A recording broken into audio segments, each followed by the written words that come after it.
Assalamualaikum warahmatullahi wabarakatuh. Perkenalkan, nama saya Putri Naila dari kelas 2A dengan NIM 10584113624.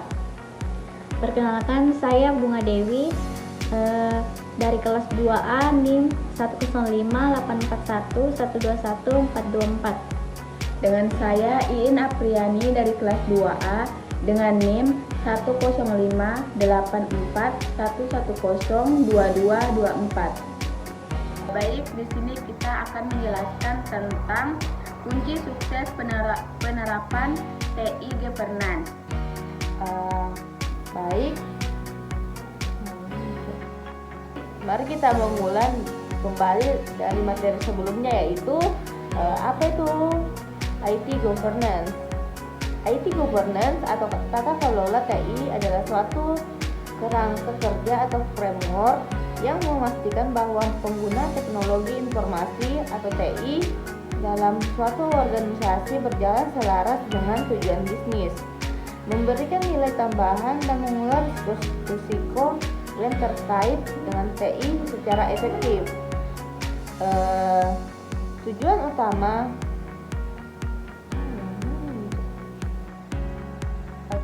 utama dari IT Governance adalah agar TI mendukung strategi dan proses bisnis. Yang kedua, memberikan manfaatnya nyata. Yang ketiga, yaitu dapat dikendalikan dan diawasi dengan baik. Yang pertama itu komitmen manajemen puncak. Kunci pertama yang paling penting adalah dukungan penuh dari manajemen tertinggi. Tanpa komitmen dari para pimpinan, CEO dan CEO direktur, penerapan IT Governance akan lebih sulit berhasil. Manajemen harus menyediakan anggaran, sumber daya manusia, dan waktu untuk mendukung implementasi sistem TI. Komitmen ini juga mencakup partisipasi aktif dalam pengambilan keputusan TI. Contoh nyata, pimpinan perusahaan menyetujui pembentukan divisi IT Governance dan memberi wewenang penuh kepada tim untuk mengatur kebijakan dan kontrol TI. Yang kedua itu keselarasan strategi TI dan bisnis atau strategis alignment. TI harus dirancang dan digunakan untuk mendukung tujuan strategis organisasi, bukan hanya sebagai alat bantu operasional. Strategi TI tidak boleh berdiri sendiri, harus terintegrasi dengan visi dan misi perusahaan. Menyelaraskan strategi TI dengan bisnis akan memastikan bahwa investasi TI memberikan nilai tambahan. Contohnya yaitu perusahaan yang ingin memperluas pasar global, membangun sistem e-commerce yang terintegrasi dengan logistik dan pembayaran internasional. Nah, yang ketiga yaitu keterlibatan stakeholder. Keberhasilan IT Governance tidak hanya ditentukan oleh tim TI saja, tetapi juga dilibatkan seluruh pemangku kepentingan atau stakeholder seperti karyawan, manajer fungsional, pelanggan, pemasaran, dan lain sebagainya. Semua stakeholder perlu yang pertama dilibatkan dalam perencanaan, mendapatkan informasi yang jelas, serta memberikan umpan balik dan untuk evaluasi. Contohnya, sebelum menerapkan sistem baru, perusahaan mengadakan survei dan diskusi dengan pengguna untuk memahami kebutuhan mereka. Yang keempat, pengukuran dan evaluasi kinerja TI. Performance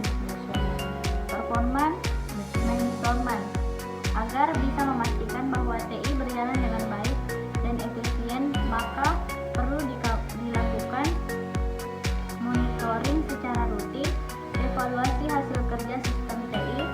Beberapa alat ukur kinerja TI yang umum SLA Service Level Agreement, ROI Return of Investment TI, jumlah downtime atau gangguan sistem, kepuasan pengguna TI. Contohnya, menilai performa website menggunakan dari segi kecepatan, waktu loading, dan tingkat error setiap bulan. Yang kelima itu manajemen resiko TI. Dalam dunia digital, resiko seperti cyber attack, kehilangan data, atau sistem error bisa merugikan organisasi besar-besaran. Oleh karena itu, resiko harus diidentifikasi dan dianalisis sejak awal. Harus ada rancangan mitigasi dan tindakan pencegahan. Contohnya itu perusahaan menerapkan sistem backup otomatis harian dan firewall untuk menghindari kebocoran data. Oke, yang keenam yaitu kebijakan dan prosedur yang jelas. Setiap organisasi harus memiliki dokumen kebijakan dan prosedur operasional terkait TI agar semua pengguna sistem memahami hak dan kewajiban mereka. Hal ini termasuk yaitu akses data, prosedur penggunaan sistem, dan aturan pengamanan data. Contohnya yaitu SOP atau Standard Operating Procedure untuk login ke sistem HRD dan pengguna email kantor. Yang ketujuh, meningkatkan kapasitas dan kompetensi SDM. Teknologi terus berkembang, maka dari itu penting untuk memberikan pelatihan secara berkala kepada seluruh pegawai, mengembangkan kemampuan teknis dan manajerial di bidang TI. Contohnya, tim IT diberi pelatihan tentang cloud computing dan keamanan siber. Yang kedelapan itu proses perbaikan berkelanjutan atau continuous improvement. TI governance bukan hanya proyek sesaat, tapi merupakan proses yang terus berkembang. Harus dilakukan evaluasi berkala. Perlu disesuaikan dengan perubahan teknologi, regulasi, dan kebutuhan bisnis. Contohnya, setiap akhir tahun tim TI dan manajemen mengevaluasi sistem TI dan menyusun rencana pengembangan tahun depan.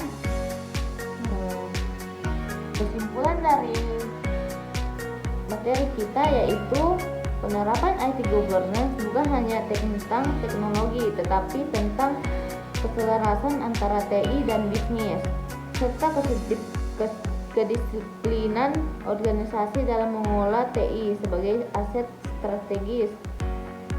Jika semua kunci sukses di atas diterapkan dengan baik, maka organisasi akan mampu mengoptimalkan investasi TI. 2. Mengelola risiko dengan lebih baik. Yang ketiga itu meningkatkan efisiensi operasional. Baik, itu adalah tadi presentasi kami tentang kunci sukses penerapan TI governance. Sekian dari kami. Assalamualaikum warahmatullahi wabarakatuh. See you next time.